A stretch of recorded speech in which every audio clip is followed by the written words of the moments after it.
And मैं आप सबको स्वागत कर रही हूँ मेरे इस चैनल में जिसका नाम है लर्न राइट अवे बाय सितोपा। दोस्तों आज का जो टॉपिक है बहुत ही खास है, बहुत ही इंटरेस्टिंग है, क्योंकि देखिए आज थोड़ा सा हम अर्थ के ऊपर जहाँ पे हम रह रहे हैं हमारा जो लैंड फॉर्म है उसके ऊपर थोड़ा सा डिस्कस करेंगे। ये आप लोगों का जो क्लास 6 का chapter number 6 class 6 geography book का चैप्टर नंबर 6 है उसमें दिया गया है, जो कि है हमारा हेडिंग है major land forms of the earth. ठीक है, तो कुछ लैंड फॉर्म्स के बारे में जानेंगे। जो हमारा लिथोस्फीयर था, हम लोग लास्ट जो चैप्टर था हमारा प्रीवियस चैप्टर उसमें डिस्कस किए थे। तो लिथोस्फीयर में कुछ लैंड फॉर्म्स होते हैं, डिफरेंट टाइप का लैंड फॉर्म्स होते हैं, और जो लैंड फॉर्म होता है उसमें क्या क्या क्राइटेरिया होता है, किस तरह से वो हमें बेनिफिट देता है एंड जनरली ये हमें कैसे हेल्प करता है, उसके ऊपर थोड़ा सा जानेंगे। बहुत ही शॉर्ट में एंड ब्रीफ में आपके बुक पे जो है दिया गया है।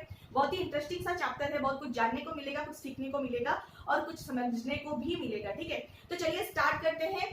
तो पहला है जो हमारा फॉर्मेशन ऑफ लैंड फॉर्म्स, मतलब हमारा जो लैंड फॉर्म होता है वो कैसे फॉर्म होता है। ठीक है, यूं ही नहीं तो मतलब लैंड जो है इतना सारा डिफरेंस हमें देखने को मिलता है। कहीं पे माउंटेन हो जाता है तो कहीं पे प्लेटेव्स दिखने को मिलता है, तो कहीं पे बहुत बहुत ही ऊंचा माउंटेन है तो कहाँ पे बहुत ही डाउन हमें प्लेन्स दिखने को मिलता है। तो ये सब ऐसे ही नहीं बना हुआ है, इनके पीछे जो है कुछ कारण होता है जिसकी वजह से कि लैंड फॉर्म्स जो है डिफरेंट डिफरेंट मतलब स्ट्रक्चर में बना हुआ है। ठीक है, तो ऐसे क्या रीजन है कि ये इतना डिफरेंट हो चुका है। तो पहले जानते हैं कि जो कारण कैसे है, मतलब दो कारण मेनली होता है, दो रीजन होता है जिसकी वजह से हमारा लैंड फॉर्म जो है बनता है। ठीक है, एक है इंटरनल रीजन एंड दूसरा है एक्सटर्नल प्रोसेस। ठीक है, internal process and external process, या फिर इंटरनल रीजन आप बोल सकते हैं या एक्सटर्नल रीजन भी बोल सकते हैं। रीजन मींस कारण जो है। ठीक है, तो इंटरनल प्रोसेस में क्या होता है, इंटरनल प्रोसेस में जनरली क्या होता है ना, अपलिफ्टमेंट एंड सिंकिंग होता है। मान लीजिए एक फ्लैट सरफेस है, ये एक फ्लैट सरफेस है। ठीक है, इस तरह से है। एक जो यही जो फ्लैट सरफेस है इसका एक एरिया क्या होता है ना, अपलिफ्ट हो जाता है, ऊपर उठ जाता है, दूसरा जो होता है सिंकिंग हो जाता है। तो इस तरह से क्या होता है ना, इंटरनल स्ट्रक्चर जो है ऊपर नीचे हो जाता है, तो हमारा लैंड फॉर्म भी जो है डिफरेंट हो जाता है। ठीक है, मतलब ये एक फ्लैट सरफेस पहले था, अब ये क्या हो रहा है, ये ऊपर उठ रहा है तो ये थोड़ा सा माउंटेन लाइक स्ट्रक्चर हो जाएगा, और ये जो है नीचे धस रहा है यानी कि सिंक कर रहा है तो ये क्या हो जाएगा, हमारा प्लेन एरिया हो जाएगा या फिर वैली हो जाएगा। ठीक है, तो इस तरह से जो है लैंड फॉर्म बनता है। और इसके अलावा क्या होता है एक्सटर्नल प्रोसेस में, एक्सटर्नल प्रोसेस में जनरली क्या होता है ना, एक्सटर्नल प्रोसेस फिर दो प्रोसेस में डिवाइड होता है। अगेन दो प्रोसेस में डिवाइड होता है, उसमें क्या आता है, एक होता है इरोजन एंड दूसरा होता है डिपोजिशन। ठीक है, तो एक्सटर्नल प्रोसेस यानी आप इतना याद रख लीजिए कि बाहरी मामला है। ठीक है, इंटरनल प्रोसेस में क्या हो रहा है, जो हमारा अर्थ का जो सरफेस है उसके अंदर जो स्ट्रक्चर है वो जनरली मूव कर रहा है एंड मूव करके हमें लैंड फॉर्म्स देता है, different type of land forms देता है। लेकिन जहां पे एक्सटर्नल प्रोसेस हम लोग बात कर रहे हैं तो ये जो सारा चीज हो रहा है ये एक्सटर्नली ऊपरी तल में हो रहा है। ठीक है, मतलब हमारा जो लैंड फॉर्म का ऊपर का सरफेस जो है, हमारा ऊपर का सरफेस, उसी में जो है दो प्रोसेस है जिसकी वजह से हमें डिफरेंट टाइप का लैंड फॉर्म मिलता है।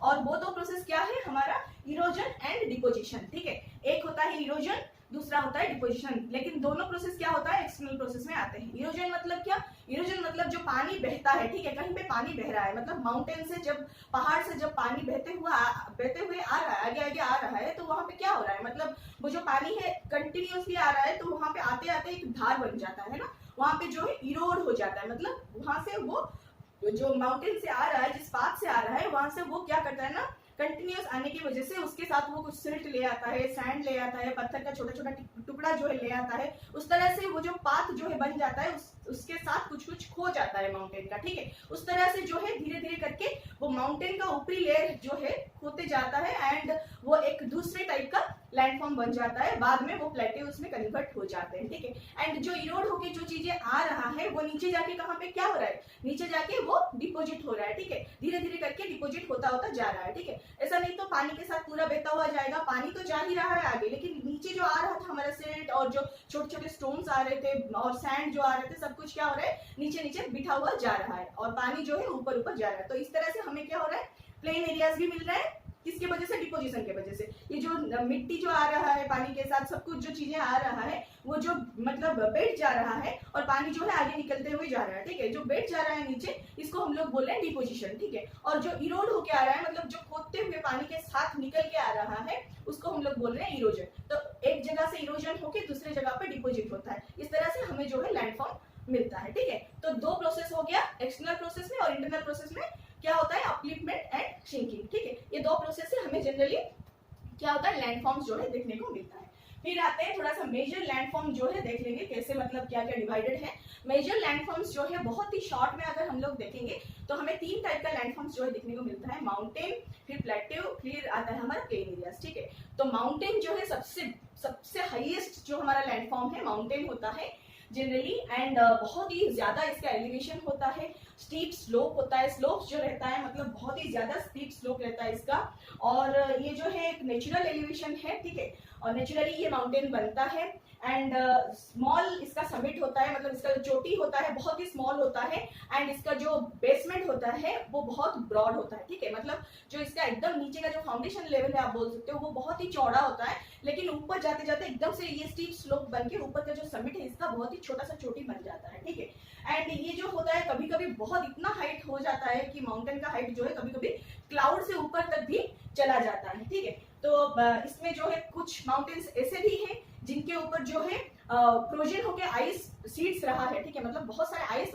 ऐसे होते हैं कि फ्रोजन होके मतलब फ्रीज होके आइस जो है ऊपर में डिपोजिट होके रहा है, जो कि धीरे धीरे क्या हो रहा है ना, मेल्ट हो के रिवर के रूप में हमें जो है पानी सप्लाई कर रहा है। ठीक है, तो ये सब जो है मतलब जो ऊपर में हमें जो ग्लास मतलब जो सीट देखने को मिल रहा है, आइस का सीट जो देखने को मिल रहा है उसको हम लोग क्या बोलते हैं, ग्लेशियर बोलते हैं। ठीक है, ये ग्लेशियर जनरली क्या होता है, मतलब हमारे जो रिवर होते हैं उनका ये जन्मदाता होता है। ठीक है, मतलब यहाँ से ही हमारा रिवर जो है अपना सोर्स, रिवर को जो है सोर्स मिलता है और रिवर से हमें जो है पानी मिलता है। ठीक है, तो जनरली हमें पानी यहीं से ही मिलता है। ठीक है, तो ये हमारा माउंटेन का और एक खासियत है, एंड कुछ माउंटेन्स ऐसे भी है जो कि ओशन के अंदर है, ऐसे देखने को नहीं मिलता है इस तरह से।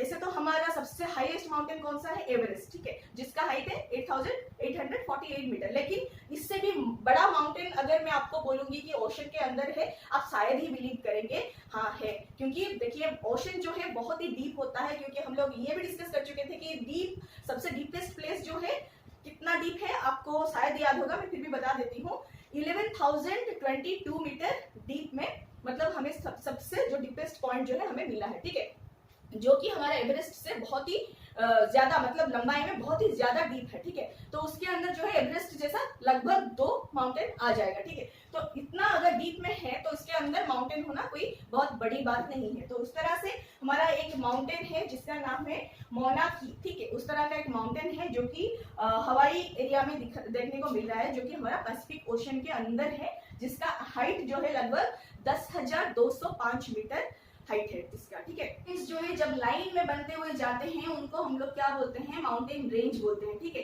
तो माउंटेन अगर हमें लाइन में देखने को मिलता है, मतलब बहुत सारे माउंटेन अगर एक पैरेलल पैटर्न में हमें बहुत ही मतलब 100 किलोमीटर तक फैला हुआ देखने को मिलता है, तो उसको हम लोग क्या बोलते हैं, माउंटेन रेंज बोलते हैं। ठीक है, हमारे इंडिया में भी ये देखने को मिलता है, जैसे कि हिमालय है, ये हमारा माउंटेन रेंज है, ये एशिया का माउंटेन रेंज है। ठीक है, लेकिन इंडिया में पाया जाता है, एंड आल्प्स जो है ये यूरोप में देखने को मिलता है, फिर एंडेस जो है साउथ अमेरिका में हमें देखने को मिलता है, ये हम लोग लास्ट चैप्टर में भी डिस्कस किए थे। तो एंडेस जो है साउथ अमेरिका में नॉर्थ से लेकर साउथ तक पूरा completely through out the length जो है फैला हुआ है। ठीक है, सबसे लॉन्गेस्ट हमारा माउंटेन रेंज है, ये भी आप याद रख सकते हैं।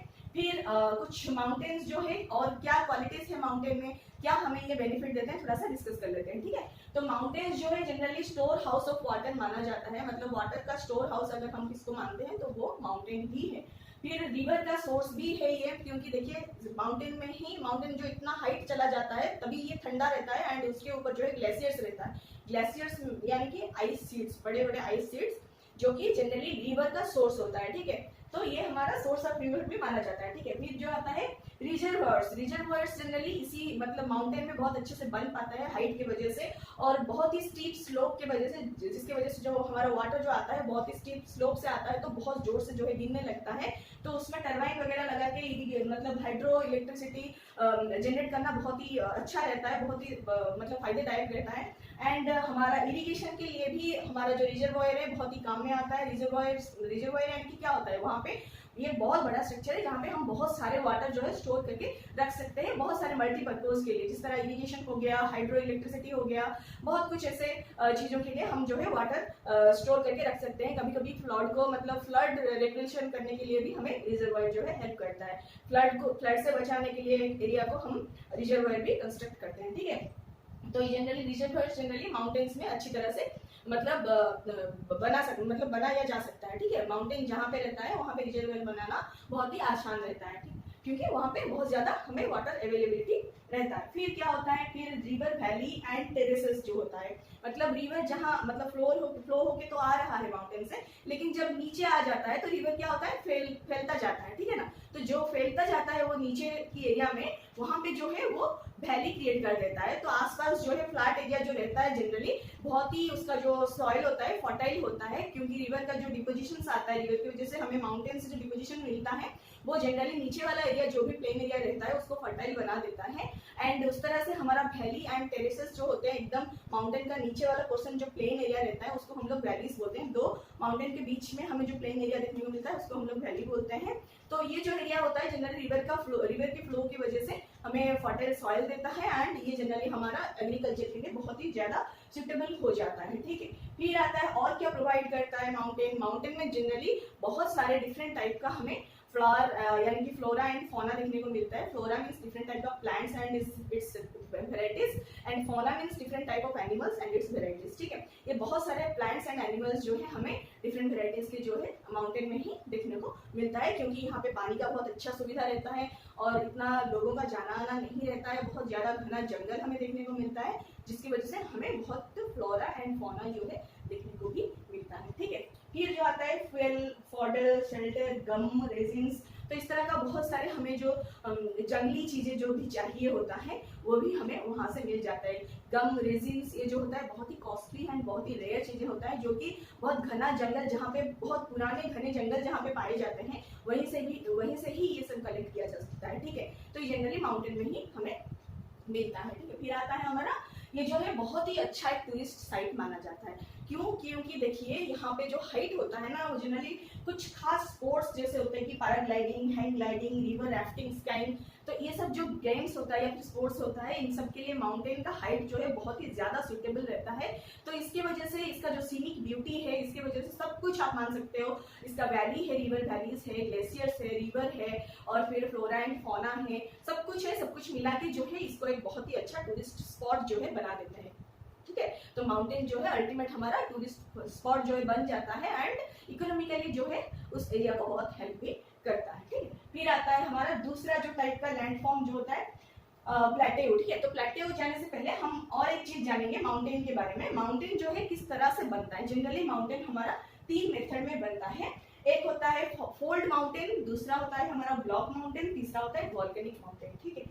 तो हमें जितना भी माउंटेन अभी देखने को मिल रहा है अर्थ के ऊपर, सब कुछ जो है इस तीनों में से कुछ ना कुछ प्रोसेस से ही बना हुआ है, ठीक है। तो पहले देख लेते हैं कि कौन सा माउंटेन किस प्रोसेस से बना हुआ है।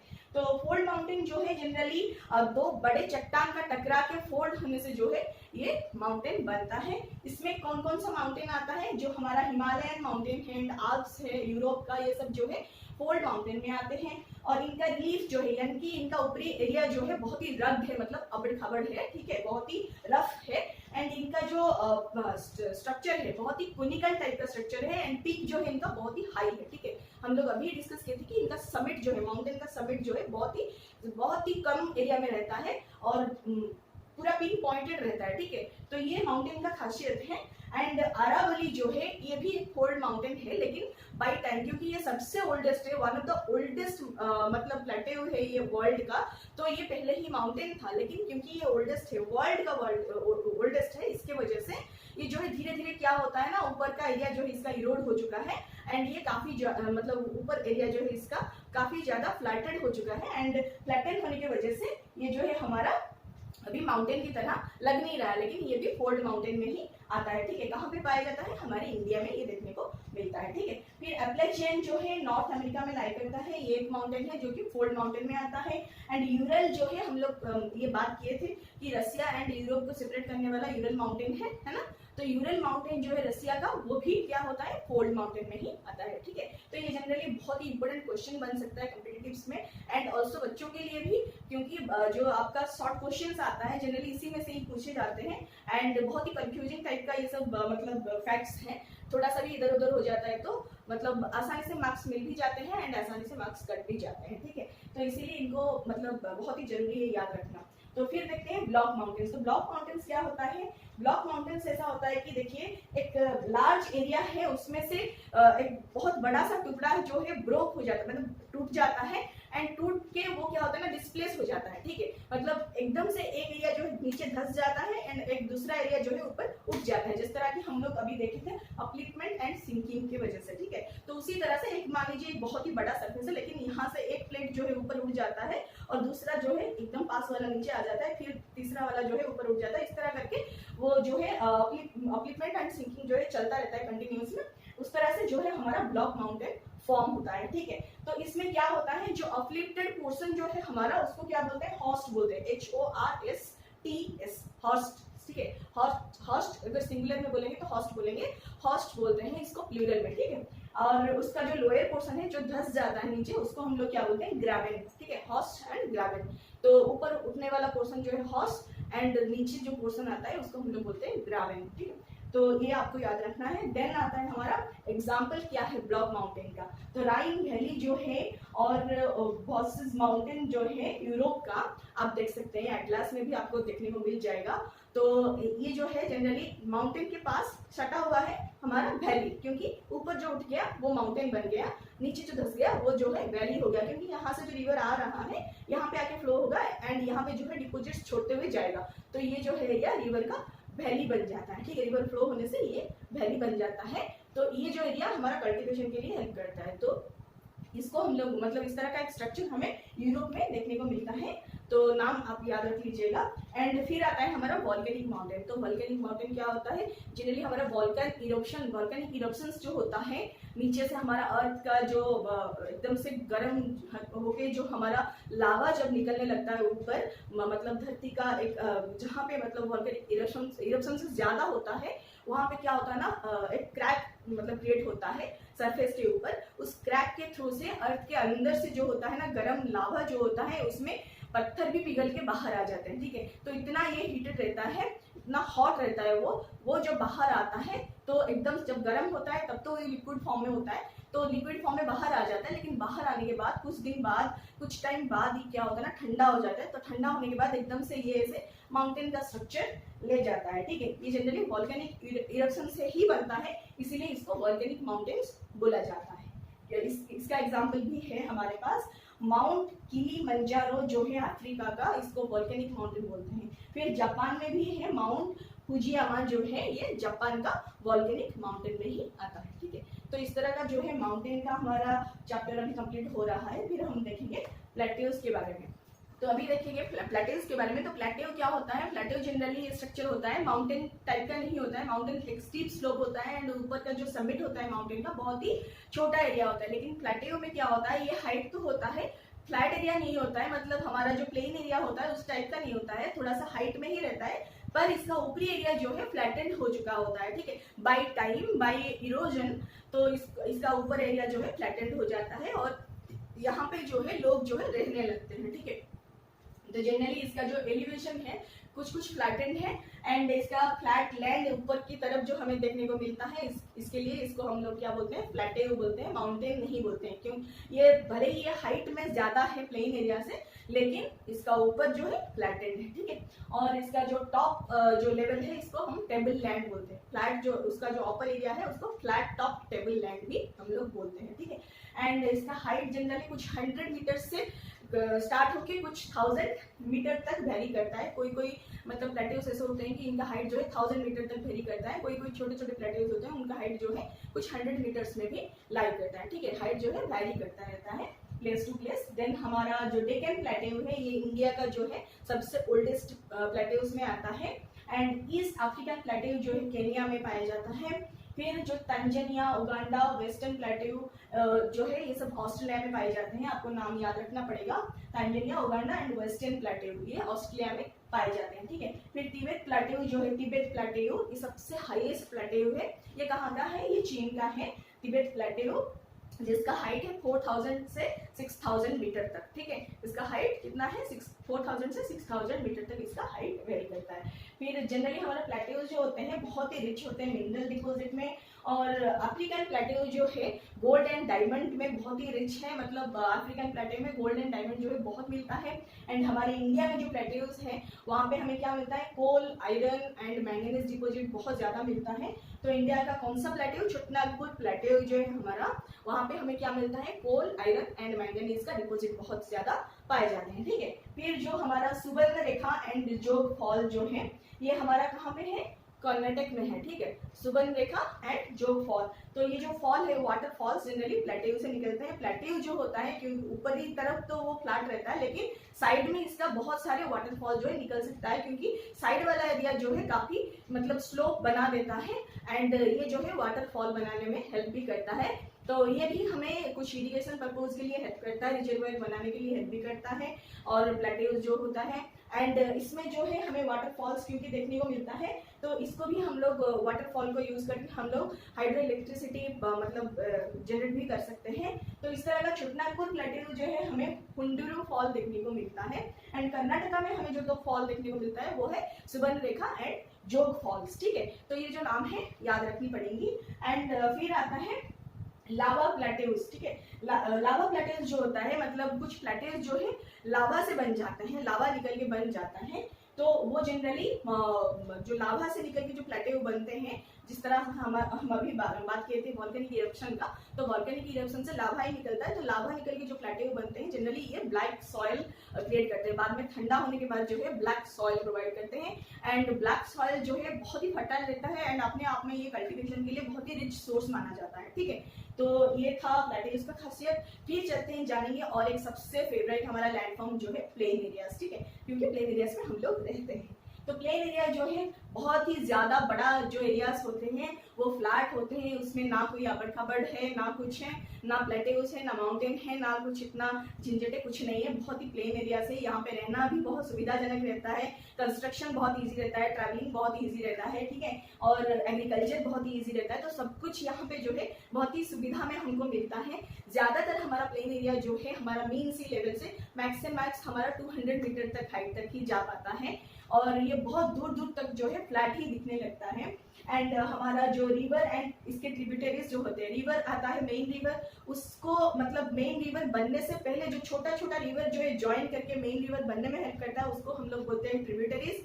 मेन रिवर बन जाने के बाद कुछ देर जाने के बाद वो जब फिर साइड में छोटा छोटा नदी जो निकल के फिर वो अपना वाटर जो है डिस्ट्रीब्यूट करते हुए जाता है उसको हम लोग बोलते हैं डिस्ट्रीब्यूटरीज। ठीक है, यानी कि रिवर बनने से पहले ट्रिब्यूटरीज से रिवर को मेन रिवर को वाटर मिलता है और रिवर बन जाने के बाद जब वो जाने लगता है, जब बाद में जो है छोटे छोटे रिवर में जब वो स्प्लिट होने लगता है उसके थ्रू से उसका वाटर जो है डिवाइड होने लगता है तो उसको हम लोग बोलते हैं डिस्ट्रीब्यूटरीज। कुछ छोटे छोटे नदियां जो बाद में उस मेन रिवर से निकलते हैं उसको हम लोग बोलते हैं डिस्ट्रीब्यूटरीज, क्योंकि उसके थ्रू से इसका मेन जो रिवर है इसका वाटर जो है डिस्ट्रीब्यूट होने लगता है बहुत सारे एरियाज में। ठीक है, तो उसकी वजह से उसको क्या बोलते हैं डिस्ट्रीब्यूटरीज। तो ट्रिब्यूटरीज एंड डिस्ट्रीब्यूटरीज की वजह से एंड रिवर के वजह से जो है प्लेन एरिया में काफी ज्यादा हमें फर्टाइल लैंड मिलता है जो कि हमें मतलब एग्रीकल्चर के लिए बहुत ज्यादा हेल्प करते हैं और हमारा जो नेसेसिटी है वाटर का वो भी इसी से ही फुलफिल होता है। ठीक है, फिर ये जो कंस्ट्रक्शन होता है जनरली हमारा रोड का कंस्ट्रक्शन हो गया या फिर हमारा इंडस्ट्रीज हो गया, जो भी हुआ सब कुछ सबका कंस्ट्रक्शन जो है हमारा हाउस कंस्ट्रक्शन हो गया या फिर सब कुछ कंस्ट्रक्शन जो है बहुत ही इजी पाया जाता है कहाँ पे, प्लेन एरिया में।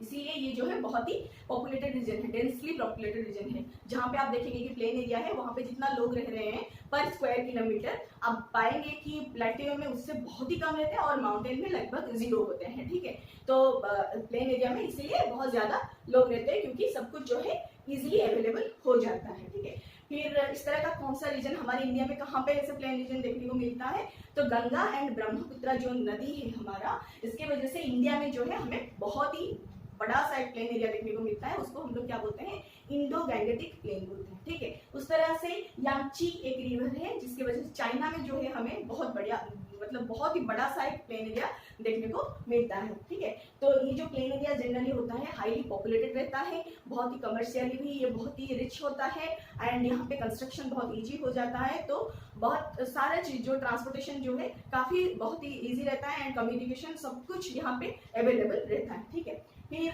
जो है लैंड फॉर्म में से हमें ये तो जानने को मिल गया कि प्लेन एरिया जो है हमारे लिए सूटेबल है, लेकिन ये जो प्लेन एरियाज है शायद हमारे लिए सही हो, लेकिन ये जो प्लेटेओस है, माउंटेन है, ये हमारे अलावा बहुत सारे ऐसे फ्लोरा एंड फौना है जिनके लिए ये सब एरियाज भी चाहिए। ठीक है, इसका मतलब ये नहीं कि हम प्लेन में रह रहे तो हम प्लेन का ही केयर करेंगे और प्लेटेओस जो है, माउंटेन जो है, इनका जो स्ट्रक्चर है, इनका फ्लोरा एंड फौना जो है, इसको हम लोग वेस्ट कर देंगे। ठीक है, ऐसा नहीं है। जो प्लेन एरिया में हम रह रहे हैं इसको भी हमें केयर करना है, क्योंकि हमारे आगे आने वाला जो जनरेशन है उनको भी हम जितना प्रॉफिट, जितना भी हम लोग यहाँ पे लाभ उठा रहे हैं, हम जितना भी इंजॉय कर रहे हैं, हम जितना भी इसको यूज कर रहे हैं, उतना उनके लिए भी छोड़ते हुए जाएं, ना कि हम सब कुछ डिस्ट्रॉय कर दें। ठीक है, तो जो मिट्टी हमें मिल रहा है इतना उपजाऊ होके जो हम लोग कल्टिवेट कर रहे हैं, तो उतना मिट्टी उनके लिए भी रहना चाहिए जो आने वाले पीढ़ी है। एंड जो हम वाटर यूज कर रहे हैं उनका भी इस्तेमाल अच्छे से करना चाहिए, सोच समझ के करना चाहिए। जो हम लोग आजकल गार्बेज जो है बाहर फेंक रहे हैं वो भी कहीं ना कहीं हमारे मिट्टी एंड पानी दोनों को खराब कर रहा है, तो कहीं ना कहीं ये जो है सस्टेनेबल नहीं हो रहा है। ठीक है, आगे आने वाले जनरेशन के लिए बहुत बड़ा क्राइसिस जो है क्रिएट हो जा सकता है। तो ये सब से बचने के लिए हमें जो भी कर रहे हैं, हम जो भी नेचर का यूज कर रहे हैं, बहुत ही सोच समझ के करना चाहिए। ये बस हमारे यूज के लिए नहीं है, हमारे पहले भी था और हमारे बाद में भी रहना चाहिए। ठीक है, तो इस तरह से हमारा ये जो बुक का जो लास्ट टॉपिक था, ये तो सब कुछ था ही उसके अंदर। उसके लास्ट नोट में ये भी बनाया गया था कि देखिए, अगर आप हेल्दी माइंड चाहते हैं, हेल्दी माइंड केवल वहां पे रह सकता है जहां पे एक हेल्दी बॉडी रहता है। ठीक है, और हेल्दी बॉडी जो है रहने के लिए आपको एक क्लीन एनवायरनमेंट चाहिए, क्लीन एंड क्लियर एनवायरनमेंट चाहिए। क्लीन एंड क्लियर एनवायरनमेंट में जो है हेल्दी बॉडी रहता है, हेल्दी बॉडी के अंदर ही हेल्दी माइंड जो है रह सकता है, और हेल्दी माइंड जो है पॉजिटिविटी के साथ आगे बढ़ाने के लिए बहुत ही ज्यादा हेल्प करता है ना। तो इसके वजह ये सब कहाँ से, मतलब कहाँ से स्टार्ट होता है, हमारा क्लीन एनवायरनमेंट से स्टार्ट होता है। तो हमारा एनवायरनमेंट जो है सबसे इंपॉर्टेंट रोल यहाँ पे प्ले कर रहा है। हम कुछ भी करें, सबसे ज्यादा हमारा नेसेसिटी क्या हो जाता है, एनवायरनमेंट को क्लीन करना है। ठीक है, तो जो भी है, ये जो नोट है, जो भी लिखा गया है बच्चों की बुक में, काफी मतलब समझने लायक है। एंड आशा करती हूँ कि आप लोग भी रियलाइज किए होंगे कि आजकल हमारा हालत क्या हो चुका है, एनवायरनमेंट कितना बिगड़ चुका है। तो कुछ भी नहीं है, जब सब लेंगे तभी से, मतलब जब जागोगे तब सवेरा है ना। तो इस हिसाब से अगर अभी से भी हम स्टार्ट करेंगे कि हाँ, एनवायरनमेंट का जितना कम नुकसान किया जा सके उतना कम हो, और जितना हम लोग पेड़ पौधे लगा सके उतना लगाएं, और जितना हम लोग एनवायरनमेंट में सबको जितना भी फ्लोरा एंड फौना है, जितना हम लोग बचा सके उतना बचाएं। ठीक है, तो ये था आज का टॉपिक। एंड आशा करती हूँ आप सबको अच्छा लगा होगा। अगर अच्छा लग रहा है तो दोस्तों के साथ शेयर कीजिए और सब्सक्राइब करना मत भूलिए एंड लाइक जरूर कीजिए। Thank you so much and नमस्ते।